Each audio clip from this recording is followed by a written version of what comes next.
Alhamdulillahi Rabbil Alameen. As-salatu was-salamu ala khatamin nabiyyin wa ala alihi wa sahbihi ajma'in amma ba'd. فأعوذ بالله من الشيطان الرجيم بسم الله الرحمن الرحيم قال الله تعالى في سورة يونس هو الذي جعل لكم الليل لتسكنوا فيه والنهار مبصرا إن في ذلك لآيات لقوم يسمعون. Translation: He is Allah who made the night for you to rest and the day giving visibility to see. Indeed, in that are the signs for people who listen. In the previous ayah, we studied that Allah subhanahu wa ta'ala is the owner of everything that is in the skies and everything what is in the earth. All the creation belongs to Allah subhanahu wa ta'ala, and all the creation is a slave of Allah subhanahu wa ta'ala. In today's ayah, Allah subhanahu wa ta'ala is mentioning a great favor that He bestowed on us.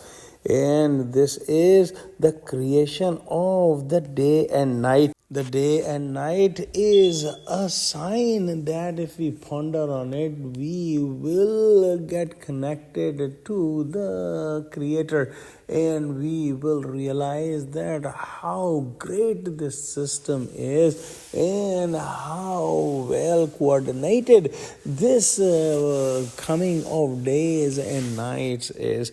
Allah subhanahu wa ta'ala has made things opposite to each other, but these opposite things are necessary to get a desired function from this creation.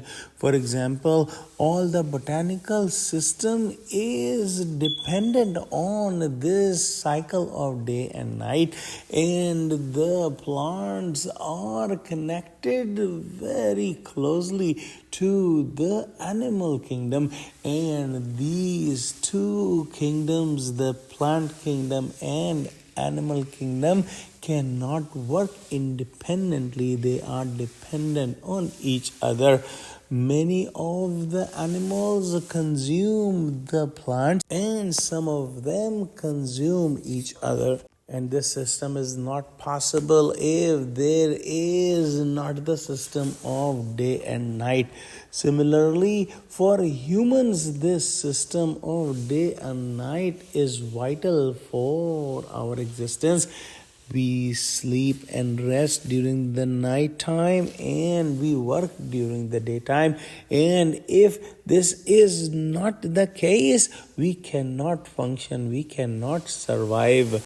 As for the light of the day and darkness of the night, there is a fine signal about the darkness of the time when Prophet Muhammad ﷺ came, and he was given Quran, which is like the sun, which enlightened the darkness of that time. Before the light of Quran came, the darkness of the assumptions and darkness of one's own desires and the darkness of the arrogance was predominant in the society of Arab, and Quran brought this light of guidance, so everyone was given a good opportunity to follow the guided path and to follow the straight path. Let's pray that Allah subhanahu wa ta'ala give us the vision so that we can ponder on these signs of Allah subhanahu wa ta'ala